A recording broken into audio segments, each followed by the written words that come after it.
On the outskirts of a small, fog-covered town stood an old, crooked house that the locals called the Breathing House. Nobody went near it, not because it was haunted, but because people swore it was alive. Ethan Crow, a documentary filmmaker known for exploring abandoned places, was searching for a new location for a long horror video.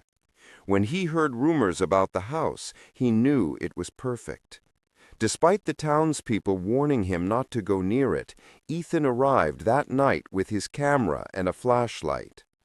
As he approached the door, he saw the wooden panels rise and fall slowly, like the chest of a sleeping creature. He tried to convince himself it was just the wind, but he didn't hear any wind at all. He opened the door. It exhaled, releasing a cold breath that crawled across the floor. Inside, the house looked ordinary. Old furniture, dusty floors, but the walls trembled, as if something moved behind them, something alive. Within minutes, the lights flickered, on, off, like the house was blinking at him. At the end of the hallway, he found a door with words carved into the wood. "Don't open it when it calls you." Ethan laughed, assuming it was part of the local legend. That's when he heard it, a heartbeat, steady and loud, coming from behind the door. And then a voice, soft, childlike, whispered, "Ethan, help me!" His blood froze. No one here knew his name. And of course, he opened the door. The room was empty, except for a single chair. A small child sat on it, facing the wall, shoulders shaking as if crying. Ethan stepped closer. "Hey, are you okay?" The child slowly turned around. Its face had no features, no eyes, no mouth, nothing. Then a mouth suddenly tore open across the smooth skin and released a scream so sharp Ethan felt his skull vibrate. He stumbled back, running for the hallway. But the house slammed every door shut, one after another, like it was trapping him. In the kitchen, Ethan found an old journal written by a woman who had lived there decades ago. The final page read, "My son is not dead. The house swallowed him. It swallowed all of them, and now it's hungry again." Every page after that had been ripped out violently. Ethan reached the front door and pulled it open. But the house started breathing faster, deep, hungry breaths. The floorboards beneath him began to split, like a giant mouth opening wide. Before he could react, the floor collapsed, and Ethan fell into the darkness below. The camera recorded everything until the last moment, when the house let out a slow, satisfied exhale. His camera was found outside the next day. Ethan never was. Authorities locked down the house, but that night, people in town began hearing whispers in their sleep. "Help me! Help me!" And the house that had been silent since Ethan vanished, started breathing again, slowly, happily, hungrily. In the middle of a lonely highway sat a small, forgotten place called Moon Ridge Motel. Travelers said the motel had no staff, no owner, and no record of ever being built. It simply appeared one night, and from that night on, people entered it, but very few left. Logan Hale, a road trip photographer, was driving through the desert when a sandstorm forced him to pull over. He saw the motel lights flicker in the distance like a dying heartbeat. With nowhere else to go, he checked in. There was no receptionist, just a bell on the front counter. When Logan tapped it, the sound didn't echo. It was swallowed, devoured by the silence. A key slid out from a dusty drawer by itself. Room 7. The room was plain: a bed, a mirror, a small window. Everything smelled of dust and cold metal. As Logan set his bag down, he noticed something wrong. The mirror reflected the room perfectly, except him. He wasn't in the reflection. Thinking it was just old glass, he laughed nervously and covered it with a towel. That night, the storm outside stopped suddenly. The entire motel became so silent, it felt like the air wasn't moving. Then he heard it. A knock from inside the mirror. The towel fell off the mirror on its own. This time, the mirror did show Logan, but it wasn't the Logan in the room. The reflection Logan stood closer to the glass, staring at him with empty eyes. Then the reflection whispered, "Don't stay here when the silence starts to breathe." Logan backed away, heart pounding. He grabbed his camera, hoping to document everything, but the camera wouldn't turn on. The motel had drained the battery like it drained the sound. Logan rushed out into the hallway. At the far end stood a woman in a red dress, staring at the floor, her hair covering her face. He called out to her. No answer. He stepped closer. The closer he got, the colder the air became until he could see his breath. When he reached her, she slowly lifted her head. Her face had no features, just smooth skin, like wax. But she opened a mouth that wasn't there a second earlier and whispered, "Go back to your room before it notices you." Logan ran. Back in room 7, Logan finally heard something other than silence, a faint hum. Then, breathing. The motel itself was breathing, walls expanding and shrinking. He found an old notebook shoved under the bed, pages filled with shaky handwriting. The motel feeds on sound. It grows stronger when you make noise. That's why everything here is silent. The ones who talk disappear. The last page had a smeared sentence. "Don't let your voice wake the hallway." The breathing grew louder, shaking the walls, shaking the floor. Logan tried to escape, but room 7's door wouldn't open. From the mirror behind him, a voice whispered again, "You should have stayed quiet." The mirror cracked. A pale hand reached out from inside the glass, grabbing Logan by the collar. He screamed, and that was the mistake. The scream echoed through the motel, the only sound the building had heard in years.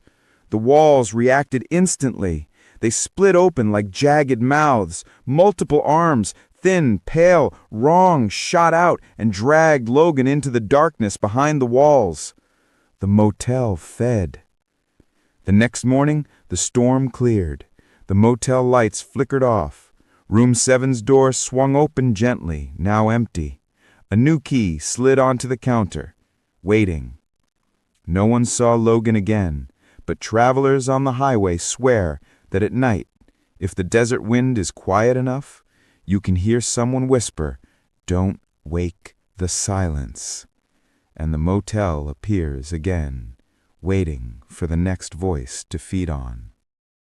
In the frozen northern edges of Norway, a remote underground train station called Black Ridge Station was shut down in 1996 after a catastrophic accident. The official report said, electrical failure, smoke, mass panic. But survivors spoke differently. They said the lights underground started whispering, and the shadows moved on their own. The station was sealed. 29 years later, a group of urban explorers found the entrance again. Among them was Evelyn Clark, a documentary filmmaker known for exploring dangerous abandoned places. With her were Noah Grant, sound engineer, Hazel Quinn, photographer, and Finn Carter, tech specialist. None of them would see daylight the same way again. Snow hammered against the old steel gate as Evelyn forced it open. A cold breath of stale air rose from the shaft like the exhale of something asleep below. Noah wiped frost from his microphone. "Feels like this place has been holding its breath." Hazel laughed nervously. Maybe that's why everyone died. Finn turned on a portable generator. Lights flickered on. The staircase leading down spiraled endlessly into blackness. They descended. The deeper they went, the warmer the air felt. Too warm for winter. And then Evelyn noticed something. There was light far below. But the station had been sealed for decades. No power.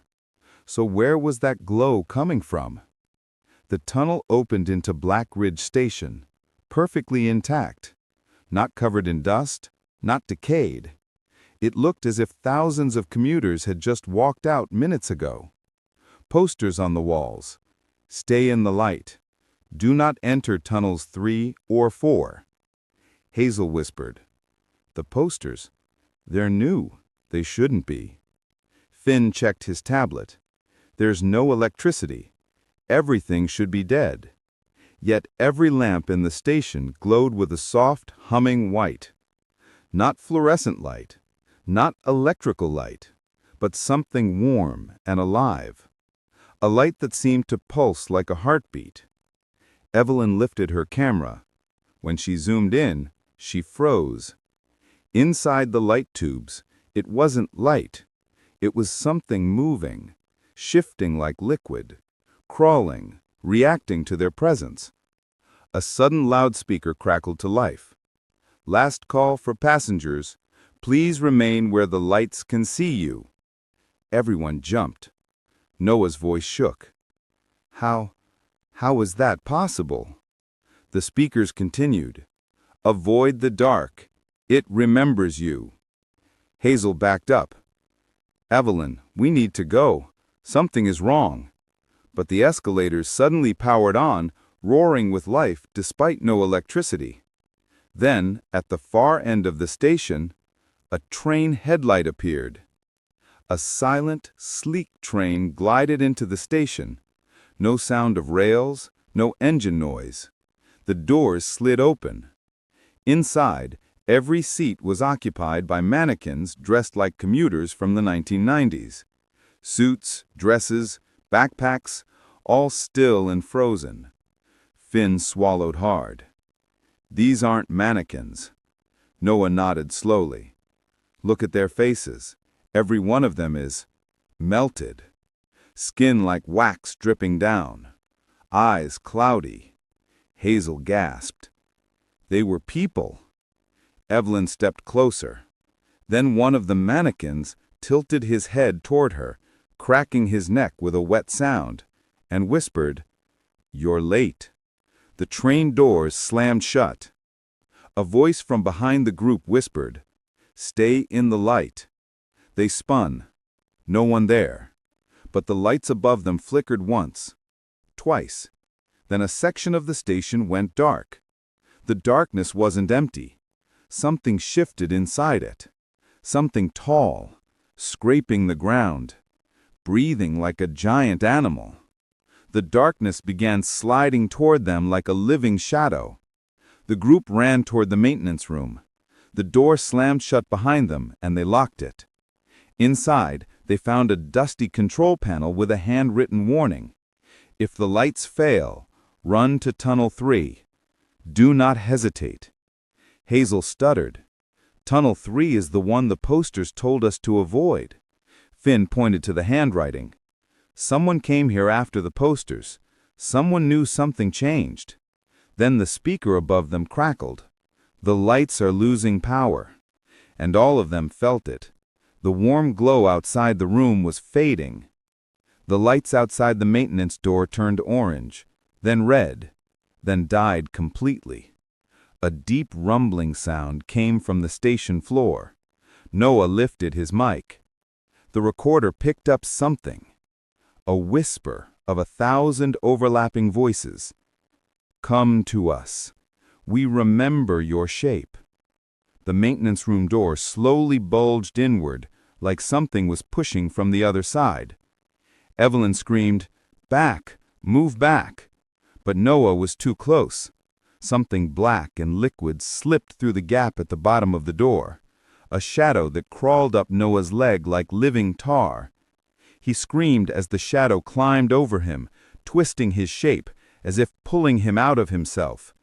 His last words, "Don't let it take my—" His voice drowned in a wet gurgle.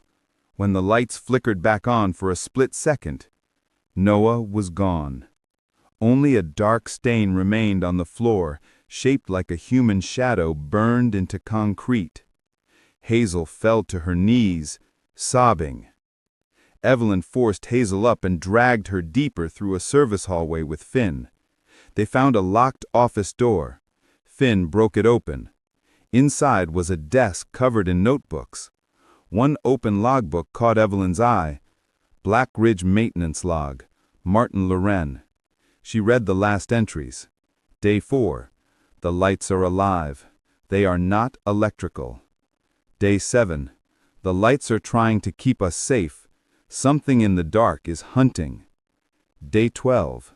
The shadows can mimic us. They become us. Day 15. Do not speak to your reflection. It lies. Day 18. The lights are weakening. If they fail completely, the whole station will be consumed. Day 19. If anyone finds this, run to Tunnel 3. It is the only place the dark cannot enter. Day 20. I hear my own voice calling me from the vents. But I am alone. The final page was smeared with black fingerprints. Hazel whispered, "What happened to everyone here?" A voice answered behind her. Her own voice. "They stayed too long." Hazel turned slowly. A perfect copy of Hazel stood inches away, but its skin was flickering, like a projection glitching in and out of existence. Finn grabbed Hazel and pulled her away. The copy smiled with a mouth too wide. "You can't run from yourself." It dissolved into a column of black smoke. Sirens suddenly blared across the station. "Power failure. The lights will extinguish in 30 seconds. Hazel shook. "We're going to die." Finn shouted.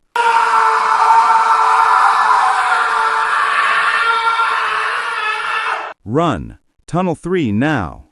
They sprinted through the station as the lights dimmed one by one. Each time a light went out, something enormous moved above them, sliding along the ceiling, scraping metal, breathing loudly. Evelyn turned her camera once and caught a glimpse of a creature made entirely of shadow, limbs stretching across the walls like spider legs. Hazel screamed as something grabbed her ankle, a hand made of pure shadow. Evelyn pulled her. Hazel slipped free, but her shoe was ripped away and crushed by darkness as if bitten. The lights behind them died in rapid succession. They were seconds from total darkness. They dove into Tunnel 3. The moment they crossed the threshold, the darkness stopped, like it was hitting an invisible barrier. A soft blue glow pulsed through the tunnel walls, different from the station lights, calmer, alive. Hazel collapsed, shaking violently. Finn touched the wall. "This glow, it's biological. I've seen this in deep-sea organisms." Evelyn whispered, "Then the station lights weren't electrical either." They followed the blue glow deeper. The tunnel opened into a circular chamber with water dripping from the ceiling. In the center lay a curled-up figure. A man. Alive. Barely. Finn knelt. "Sir, can you hear me?" The man opened one eye, cloudy, milky white. I tried to keep the lights alive." Evelyn's breath caught. "Are you Martin Loren, the engineer?" He nodded weakly. "The shadows feed on memory. They take your shape, your voice. The lights are the only thing they fear." Hazel whispered, "How do we escape?" Martin coughed violently. "You can't leave through the entrance. The shadows control the way up." He pointed to a metal hatch. "There's an emergency lift, but the lights must stay on. If they go out, The dark will swallow this whole city. Then he collapsed, and the blue light flickered dangerously. The shadows outside the tunnel began to push against the invisible barrier, cracking it. Finn shouted, "The glow is fading. We need to move now."